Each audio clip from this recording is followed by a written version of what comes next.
નમસ્કાર વિદ્યાર્થી મિત્રો, આજે સ્ટાન્ડર્ડ 8 નો બીજો ચેપ્ટર એક ચલ સુરેખ સમીકરણ શીખવાના છે. આપણે સૌથી પહેલા જ્ઞાત સંખ્યા અને અજ્ઞાત સંખ્યાઓને શીખી લઈએ. ધારો કે મારા એક હાથમાં સ્ટીલનો ગ્લાસ છે, બીજા હાથમાં કાચનો ગ્લાસ છે, બંનેમાં લખોટીઓ મૂકેલી છે. તો તમે કયા ગ્લાસની લખોટી ગણી શકો છો? તો તમે કહેશો કે અમે કાચના ગ્લાસની લખોટી ગણી શકીએ છીએ. તો કાચના ગ્લાસની અંદર જે લખોટીઓ છે તે લખોટી તમે જોઈ શકો છો અને ગણી શકો છો. તો જે સંખ્યાને ગણી શકાય, જોઈ શકાય, તેની જ્ઞાત સંખ્યા કહે છે. તો તમે કહેશો કે કાચના ગ્લાસની અંદર 3 લખોટીઓ છે, કાચના ગ્લાસની અંદર 5 લખોટીઓ છે, કાચના ગ્લાસની અંદર 10 લખોટીઓ છે.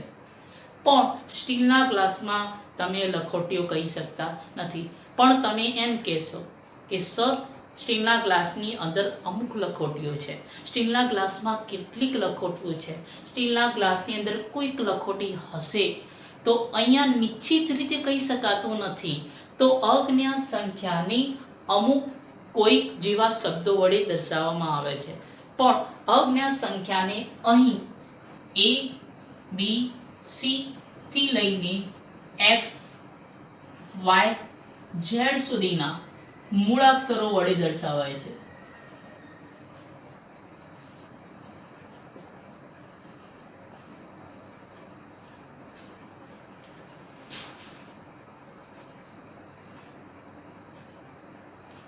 તો આવી અજ્ઞાત સંખ્યાને મૂળાક્ષરો વડે દર્શાવાય છે. આવા મૂળાક્ષરોને ચલ પણ કહેવામાં આવે છે. એટલે કે અજ્ઞાત સંખ્યાને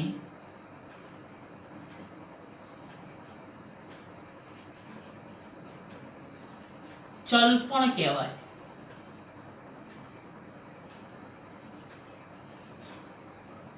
તો સ્ટીલના ગ્લાસમાં ધારો કે X લખોટીઓ છે, સ્ટીલના ગ્લાસમાં ધારો કે A લખોટીઓ છે, સ્ટીલના ગ્લાસમાં ધારો કે P લખોટીઓ છે. તો આપણે એના પરથી ગાણિતિક વિધાન અને એક સાંકેતિક સ્વરૂપ જોઈ લઈએ. ગાણિતિક વિધાન એટલે કે ગણિતના વાક્યો, ગણિતના વિધાનો. એક ગણિતનો વિધાન છે કે કોઈક સંખ્યામાં 7 ઉમેરતા 15 મળે. તો કોઈક ધારો કે કોઈ એક સંખ્યા આપણે x લઈએ, 7 ઉમેરતા એટલે +7 15 મળે બરાબર 15. આને સાંકેતિક સ્વરૂપ કહે છે. હવે આ સાંકેતિક સ્વરૂપ જે ગાણિતિક વિધાન પરથી મળે છે, તો એની અંદર બરાબરની પેલી તરફ એને જવાબ કહેવાય, એટલે કે જમણી બાજુ. બરાબરની આ તરફ એને ડાબા કહેવાય, એટલે કે ડાબી બાજુ. તો અહીં જે બરાબરનું ચિહ્ન તમને દેખાય છે, અહીં બરાબરનું ચિહ્ન તેની ડાબી અને જમણી બાજુની વિગતો વચ્ચે સરખાપણું દર્શાવે છે. તો ડાબામાં x+7, જબામાં 15, એ બંને વચ્ચે બરાબર એ દર્શાવે છે સરખાપણું. સરખાપણું એટલે સમતા અથવા સમાનતા. તો આના ઉપરથી વ્યાખ્યા મળે છે સમીકરણની. સમતા દર્શાવતા બરાબરનું ચિહ્ન એટલે સમતા દર્શાવતા ગાણિતિક વિધાનના. તો સૌથી પહેલા આપણે ગાણિતિક વિધાન લખેલું હતું. સાંકેતિક સ્વરૂપને એને આપણે સાંકેતિક સ્વરૂપમાં ફેરવ્યું. તો સમતા દર્શાવતા ગાણિતિક વિધાનના સાંકેતિક સ્વરૂપને સમીકરણ કહેવાય. બીજી રીતે કહીએ તો ફરી કહીએ તો સમતા દર્શાવતા ગાણિતિક વિધાનના સાંકેતિક સ્વરૂપને સમીકરણ કહેવામાં આવે છે. તો આપેલ x+7 = 15 એક સમીકરણ છે. એ રીતે અહીંયા x+5 = 7 એ પણ સમીકરણ છે, કારણ કે અહીંયા બરાબરનું ચિહ્ન છે. નીચે પણ 7x - 8 = 20 એ પણ સમીકરણ છે, કારણ કે તેમાં પણ બરાબરનું ચિહ્ન છે, બરાબરનું ચિહ્ન સમતા દર્શાવે છે, એટલે કે સમીકરણ દર્શાવે છે. અહીંયા બરાબરનો અર્થ એ થાય કે તમે ધોરણ 7ની અંદર પણ શીખ્યા છો કે ડાબા અને જબાનો જવાબ સરખો હોય છે. એટલે કે ધોરણ 7ની અંદર આપણે શીખ્યા છીએ કે ડાબામાં ચલની કિંમત મૂકતા જવા જેટલો જવાબ આવે તો સમીકરણમાં સમતા જળવાય છે, અને સમતા જળવાય તે સમીકરણ સાચો છે. તો અહીં બરાબરનું ચિહ્ન એ સમીકરણનો સંકેત દર્શાવે છે. એક બીજું ઉદાહરણ જોઈએ. 7x + 5 = 3x + 4. આ પણ એક સમીકરણ છે, પણ સમીકરણની એક નવી વ્યાખ્યા શીખીએ, સુરેખ સમીકરણ અને એક ચલ સુરેખ સમીકરણ. સૌથી પહેલા સુરેખ સમીકરણ શીખીએ. એક જ ઘાતવાળા સમીકરણને સુરેખ સમીકરણ કહેવાય છે. તો અહીંયા ચલ x છે, એના ઉપર ઘાત નથી એટલે 1 ગણાય, અથવા અહીંયા x છે, ચલ x છે, એના ઉપર ઘાત 1 ગણાય છે. તો સમીકરણમાં ચલની ઉપર ઘાત હોતી નથી એટલે કે ઘાત 1 કહેવાય છે, તો તે સમીકરણ છે. તો એક જ ઘાતવાળા સમીકરણને સુરેખ સમીકરણ કહેવાય છે. દાખલા તરીકે 9y + 8 = 15. તો એમાં ચલ y છે, એના ઉપર ઘાત 1 ગણાય. 2x + 5 = 3x - 4. એમાં ચલ x છે, જેના ઉપર ઘાત 1 ગણાય. એટલે કે સમીકરણમાં એક સિવાય કોઈ ઘાત હોતી નથી, એટલે કે ઘાત મૂકવામાં આવતી પણ નથી. હવે બીજી વ્યાખ્યા જોઈએ, એક ચલ સુરેખ સમીકરણ. તો એક ચલ વાળા સુરેખ સમીકરણને એક ચલ સુરેખ સમીકરણ કહેવાય છે. દાખલા તરીકે આપણે વાત કરીએ કે 7x + 5 = 3x + 4. તો અહીંયા ચલ x છે, તો અહીંયા પણ x જ છે. તો બંનેમાં ચલ સરખા છે, એટલે કે x જ છે. અહીંયા x હોય અને અહીંયા y હોય, એટલે કે ડાબામાં x હોય અને જબામાં y હોય તો તે સમીકરણ નથી. તો ડાબામાં જે ચલ છે એ જબામાં હોય છે, એટલે જ કહ્યું છે કે એક ચલવાળા. તો અહીંયા પણ જોઈએ કે 2x + 5 = 3x - 4. તો બંનેમાં x જ છે, અથવા તો બંનેમાં y હોય, અથવા તો બંનેમાં z હોય. ડાબા અને જબામાં બંનેમાં ચલ સરખા જ હોય છે, તેથી એક ચલ સુરેખ સમીકરણ કહેવામાં આવે છે. આવા સમીકરણનો ઉકેલ શોધીએ. સમીકરણનો ઉકેલ એટલે કે સમીકરણની કિંમત શોધવી. સમીકરણની કિંમત શોધતા 4 બાબતો યાદ રાખવી, જે આ 4 દાખલા પરથી ખાસ તમારે જાણી લેવો. પહેલો આપણે દાખલો જોઈએ પહેલી બાબતના આધાર પર. x - 2 = 7. તો અહીંયા કહ્યું છે કે ડાબામાં ચલની સાથે માઈનસથી જોડાયેલી સંખ્યા જબામાં ઉમેરાય છે. તો x - 2 = 7 હોય તો આપણે સમીકરણનો ઉકેલ શોધવો હોય તો અહીંયા જબામાં 7 ના 7 જ મૂકીશું. ડાબામાં ચલની સાથે માઈનસથી જોડાયેલી સંખ્યા -2 જબામાં જાય તો ઉમેરાય, એટલે કે +2 થાય છે. તો 7 + 2 = 9. આગળ મૂકી દઈશું x. તો x = 9 થાય. તો ડાબામાં ચલની સાથે માઈનસથી જોડાયેલી સંખ્યા જબામાં જાય તો ઉમેરાય છે. એ જ રીતે બીજો દાખલો જોઈએ કે ડાબામાં ચલની સાથે પ્લસથી જોડાયેલી સંખ્યા એટલે કે 3 જબામાં જાય તો બાદ થાય. તો અહીંયા 10 મૂકીશું. પ્લસથી જોડાયેલી સંખ્યા 3 છે, તે સંખ્યાને જમણી તરફ લઈ જતા -3 થાય છે. તેથી y = 10 - 3. તેથી y = 10 માંથી 3 જાય તો 7 જવાબ આવે. ત્રીજી બાબત 6x = 12.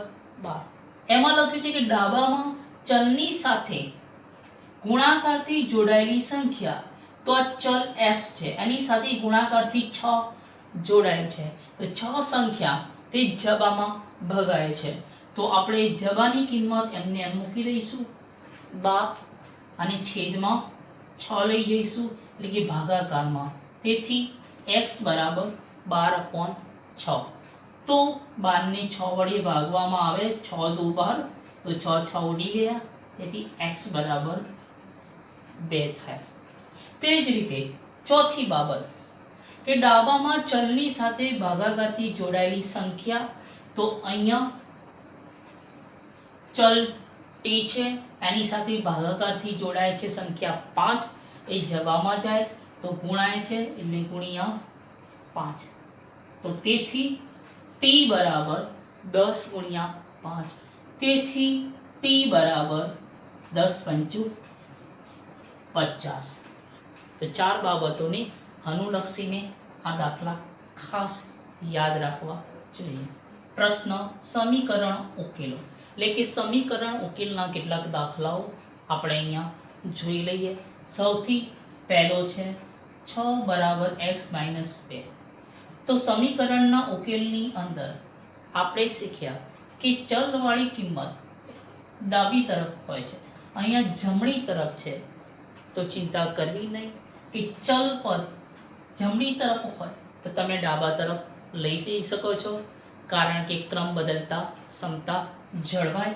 તેથી x માઇનસ 2 જબામાં છે તો આપણે ડાબા તરફ લાવી દઈશું x માઇનસ 2, અને ડાબામાં 6 છે તેને જબામાં લઈ દઈશું બરાબર 6. હવે જબાની કિંમત 6, એમાં ડાબાની અંદર -2 જબામાં જાય તો +2 થઈ જાય. તેથી x બરાબર 6 + 2. તેથી x બરાબર 6 + 2 બરાબર 8 થાય.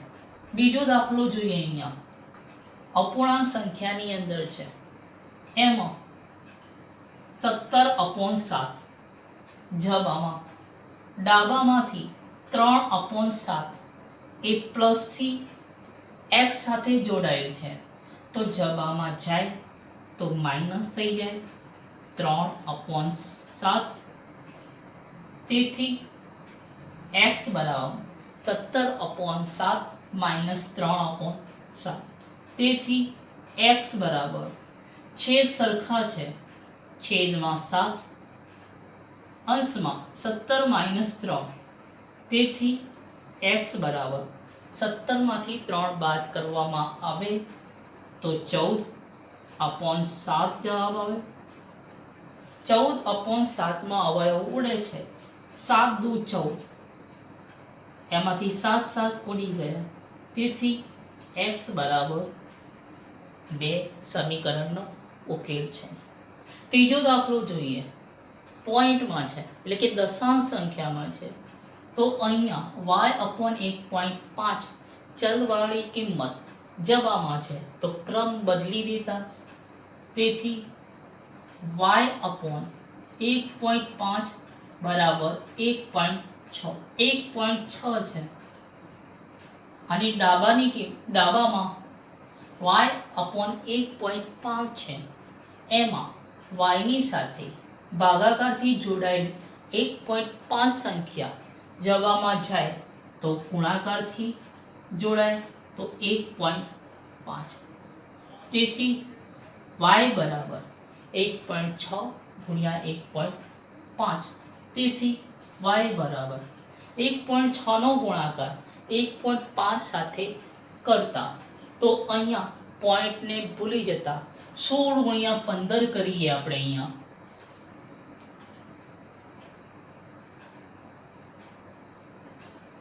દશકની 0, 6 એકા 6, 1 એકા 1, 6 પંચા 30, વધી પડી 3, 5 એકા 5, 5 ને 3 8. એમાં સરવાળો કરતા 0, 8 6 14, વધી પડી 1 2, 240. તો y બરાબર 240 જવાબ આવે છે. હવે એની અંદર 1.6 માં 1 પોઈન્ટ, 1.5 માં 1 પોઈન્ટ, એટલે કુલ 2 પોઈન્ટ ખસવાના છે. 1 2, તો 2.40 થાય છે. એમાં પોઈન્ટની પાછળ અંતમાં 0 સંખ્યા આવતી હોય તો 0ની ગણતરી થતી નથી, એટલે y બરાબર 2.40 4 લખી શકાય, 40 પણ લખી શકાય, પણ 0 નું મૂલ્ય પાછળ રહેતું નથી.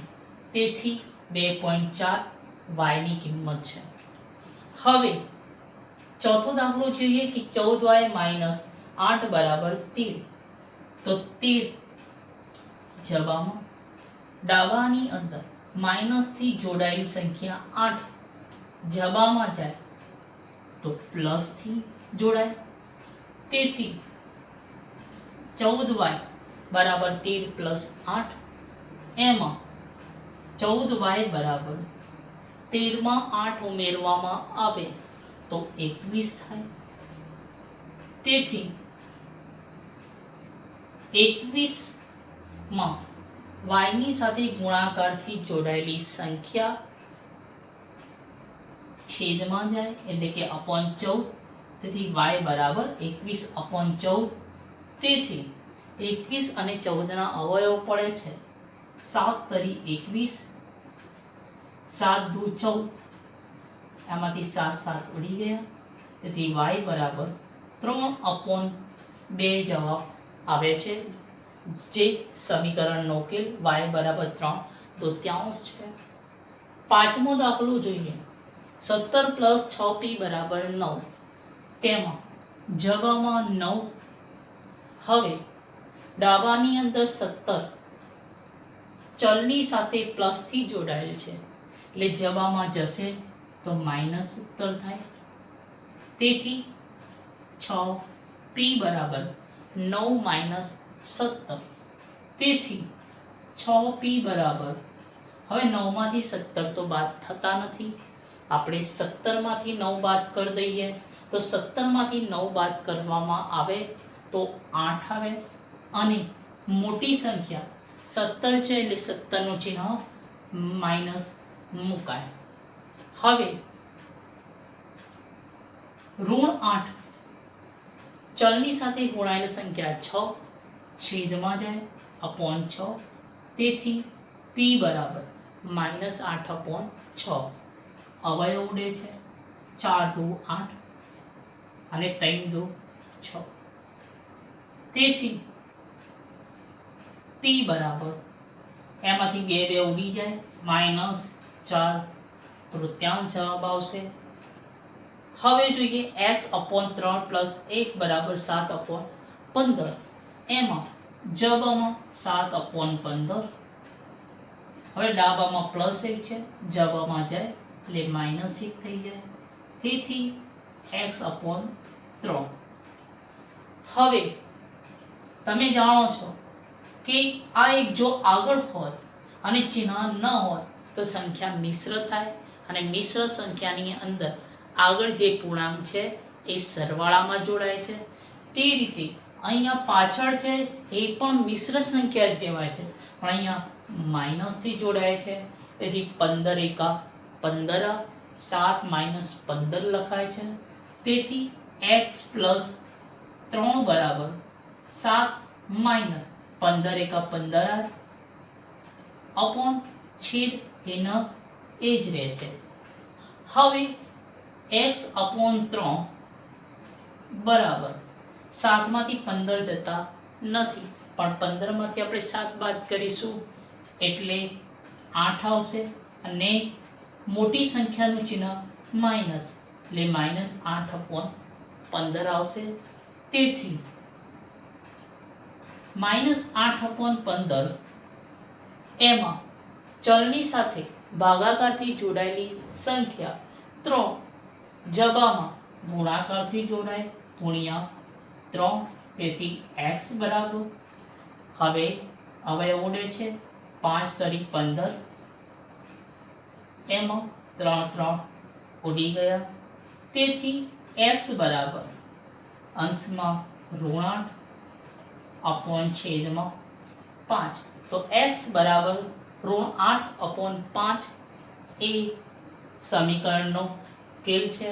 તો સમીકરણના ઉકેલમાં આ રીતે ચલની કિંમત મેળવી શકાય છે. જો ડાબામાં પ્લસ હોય તો જવાબમાં માઇનસ થઈ જાય, જો ડાબામાં માઇનસ હોય તો જવાબમાં પ્લસ થઈ જાય, જો ડાબામાં ગુણાકારથી જોડાય છે તો જવાબમાં ભાગાકારથી જોડાય. જો ડાબામાં ભાગાકારથી જોડાયેલ છે તો જવાબમાં ગુણાકારથી જોડાય છે. તો આ રીતે સમીકરણનો ઉકેલ મેળવી શકાય છે.